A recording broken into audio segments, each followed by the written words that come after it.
Hello बच्चों, आज हम कोटर और कुटीर के प्रश्नोत्तरों को जानेंगे, उनको समझने का प्रयास करेंगे। ये चैप्टर हम लोग पढ़ चुके हैं पिछले भाग में।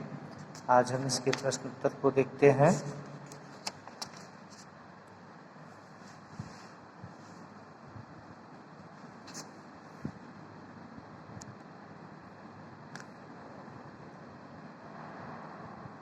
देखिए, इसमें कुछ मौखिक प्रश्न दिए हुए हैं। मौखिक प्रश्न में देखिए, पहला प्रश्न जो है वो ये कह रहा है कि चातक पुत्र और उसका पिता कहाँ बात कर रहे थे। तो जैसा कि हमने चैप्टर में पढ़ा कि चातक पुत्र और उसका पिता, चातक पुत्र जो है कोटर के भीतर से, और चातक भी वहीं बैठा हुआ था, तो वहीं से दोनों बात कर रहे थे, पिता पुत्र। और क्या था चैप्टर में, जैसा कि हमने पढ़ा है कि पुरानी परंपराओं के बारे में, अपने कल्चर्स के बारे में ये दिया हुआ है कि किस प्रकार से हमें जो है अपनी पुरानी परंपराओं को छोड़ना नहीं चाहिए, चाहे कैसी भी परिस्थिति हो। जैसा कि आज के हमारे समाज में युवा वर्ग, बच्चे जो भी हैं, वेस्टर्न कल्चर को अपनाने में तेज़ी से लगे हुए हैं, और ऐसा उचित नहीं है, क्योंकि हमारी संस्कृति ही हमारी पहचान है। तो चातक पुत्र और उसका पिता कहाँ बात कर रहे थे? कोटर में बात कर रहे थे, कोटर से, पेड़ के कोटर से। दूसरा प्रश्न है, चातक पुत्र क्यों बेचैन था? चातक पुत्र क्यों बेचैन था? तो चातक पुत्र जो है वो प्यास की वजह से बेचैन था, उसको बहुत तेज से प्यास लगी थी, इसलिए वह बेचैन था। अगला प्रश्न है, चातक पक्षी कौन सा जल ग्रहण करते हैं? देखिए, चातक पक्षी जो है वो घनश्याम के जल को ग्रहण करते हैं। घनश्याम यानी मेघों के बादल के जल को, जो पानी बरसता है पृथ्वी पर, तो उसी पानी को वो ग्रहण करते हैं, अन्यथा दूसरा जल ग्रहण नहीं करते। चातक पुत्र किस जल का ग्रहण करने के लिए घर से निकला? तो चातक पुत्र जो है किस जल का? गंगा के जल को ग्रहण करने के लिए घर से निकला, क्योंकि बारिश नहीं हो रही थी, और चातक पुत्र जो है जिद किए हुआ था, क्योंकि हमको जो है जल पीना ही पीना है। वो प्यास की यंत्रणा से परेशान था, और पिता के लाख समझाने पर भी नहीं मान रहा था। पिता वो क्या समझा रहे थे, क्योंकि हमारी जो है ये वर्षों से चली आ रही परंपरा है, और हमारे परिवार में कभी ऐसा नहीं हुआ। वंश में हम लोग जो है घनश्याम के ही जल को ग्रहण करते हैं, और उसकी वजह से ही पृथ्वी पर बारिश होती है, और सभी लोग उससे लाभान्वित होते हैं। पृथ्वी हरी भरी होती है, फसलों के लिए लाभदायक होता है। तो चातक पुत्र किस जल का ग्रहण करने के लिए घर से निकला? वह गंगा का जल, जिद करके मैं गंगा के जल को ग्रहण करूंगा, उसके लिए घर से निकला।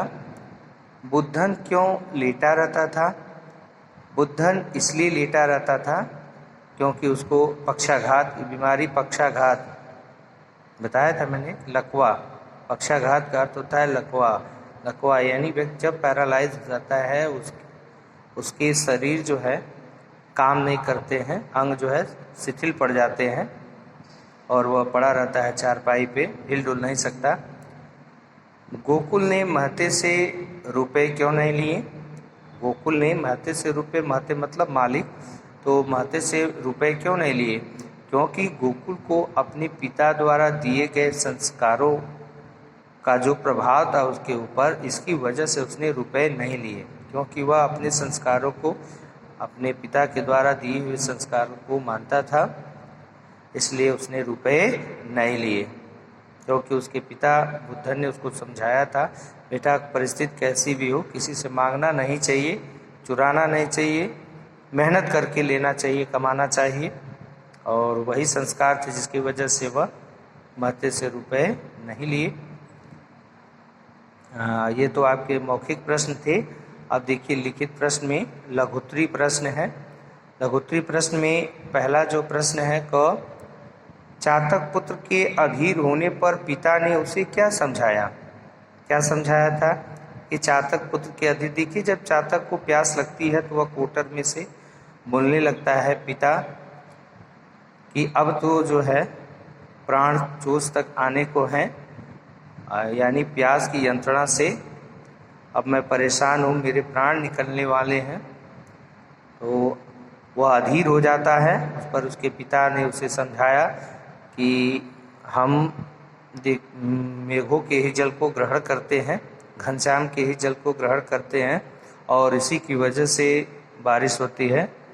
ये हमारी पुरानी परंपरा है, तो हमें उसका इंतजार करना चाहिए, हमें कहीं अन्य का जल ग्रहण नहीं करना चाहिए। और है आदमी ने कृषि के लिए क्या बंदोबस्त कर लिया है? आदमी ने कृषि के लिए क्या बंदोबस्त कर लिया है? आदमी ने कृषि के लिए नहर, तालाब, कुएं आदि का बंदोबस्त कर लिया है। पोखरी के नाम से चातक पुत्र क्यों सिहर उठा? अब पोखरी के नाम से पिता द्वारा जब पूछा जाता है कि जब वो जिद कर लेता है तो पिता पूछता आखिर तुम जल कहाँ का ग्रहण करोगे, जल पियोगे कहाँ का? तो उसके नाम से जो है जब वो पोखरी का नाम लेता है कि क्या तुम उस पोखरी के जल के ग्रहण करोगे, पोखरी के जल को ग्रहण करोगे जिस जल में जो है डंठलें, पत्तियां आदि गिर गिर कर सड़ती रहती हैं, कीड़े कुलबुलाते हुए उसमें साफ दिखाई दे सकते हैं, देखे जाते हैं, और लोग उसमें कपड़े निखारने के लिए आते हैं, या इन तमाम प्रकार के पशु पक्षी मनुष्य उसमें गंदगी भी करते हैं। सॉरी। तो तुम पोखरी का जल कैसे पियोगे? और पोखरी के नाम से ही चातक पुत्र सिहर उठता है ये सोच करके कि वह छी कितना जो है गंदगी है उसमें। बुद्धन गोकुल का इंतजार शाम होने पर क्यों कर रहा था? बुद्धन गोकुल का इंतजार शाम होने पर इसलिए कर रहा था क्योंकि आज जो है गोकुल कह के गया था कि मैं शाम को आऊँगा तो रोटी बनाऊंगा, क्योंकि घर में उस दिन खाने को कुछ न थे, वह पानी पीने के लिए रख कर यह कह कर गया था कि शाम को आऊँगा तो रोटी बनाऊंगा। इसलिए जो है बुद्धन उसके पिता इंतजार कर रहे थे गोकुल का। अगला प्रश्न है, गोकुल को उस दिन मजदूरी क्यों नहीं मिली? गोकुल को मजदूरी उस दिन क्यों नहीं मिली? क्योंकि उस दिन जो है इंजीनियर साहब आए हुए थे और इंजीनियर साहब शायद ओवरसियर की हरकतों से वाकिफ़ हो गए थे, वह जान गए थे उसकी असलियत को। और ओवरसियर का अर्थ होता है सुपरवाइज़र, सुपरविज़न करता है काम के, मजदूरों की देखभाल करता है, उसकी निगरानी करता है। तो वो मना कर गए थे काम के लिए, इसीलिए इंजीनियर ने भी काम नहीं होने पर मजदूरी नहीं दिया, इसीलिए मजदूरी गोकुल को उस दिन नहीं मिली, यही कारण था। अब देखिए दीर्घोत्तरीय प्रश्न है, चातक पुत्र ने प्यास लगने पर पिता से कैसे तर्क वितर्क किया? तमाम प्रकार के तर्क वितर्क करता है चातक पुत्र। चातक पुत्र प्यास लगने पर ये कहता है कि हम नहीं मानते, मैं नहीं मानता इस पुरानी परंपरा को, ये पुरानी बातों को ढोने से क्या फ़ायदा।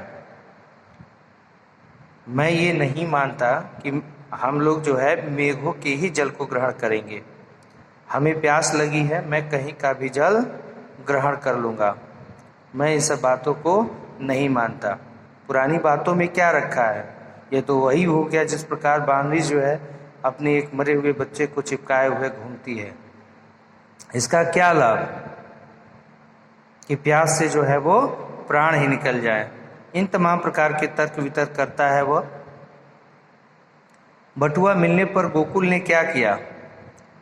बटुआ मिलने पर गोकुल ने क्या किया? बटुआ मिलने पर गोकुल ने देखा बटुए में पैसे हैं कि नहीं। बटुए में पैसे थे, वो भी कम न थे, और वह सोच में पड़ गया कि आखिर ये बटुआ किसका है। इधर उधर देखने लगा और कुछ ही देरी में उसे लगा कि यह बटुआ जो है आगे गाड़ी में जा रहे महते का है। महते मतलब मालिक होता है, उस मालिक का है। और वह उस गाड़ी के पीछे दौड़ पड़ा बटुआ उसको देने के लिए, महते को देने के लिए। गोकुल का किस्सा सुनकर बुद्धन क्या बोला? गोकुल का किस्सा सुनकर बुद्धन यानी गोकुल का पिता जो है ये बोला कि अब तो जीवन भर वह भूखा रह सकता है। इन बातों को सुन करके उसकी आंखें भर आती हैं और वह गले से लगा लेता है अपने बेटे को, गोकुल को, और ये कहता है कि अब तो जो है कि जीवन भर भूख नहीं लग सकती। और सब जो है मान सम्मान वो सब दूर हो जाता है उसका। और वह इस बात से इतना प्रभावित होता है कि वह कहता है कि अब तो आसानी से जो है प्राण छोड़े भी जा सकते हैं, अब हमें कोई चिंता नहीं है।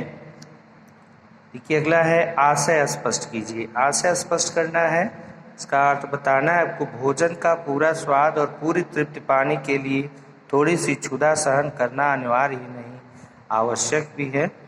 तो इसको अब हम लोग अगले वीडियो के अगले भाग में इसको जानेंगे हम। शेष जो है आज के लिए इतना ही। So student take care.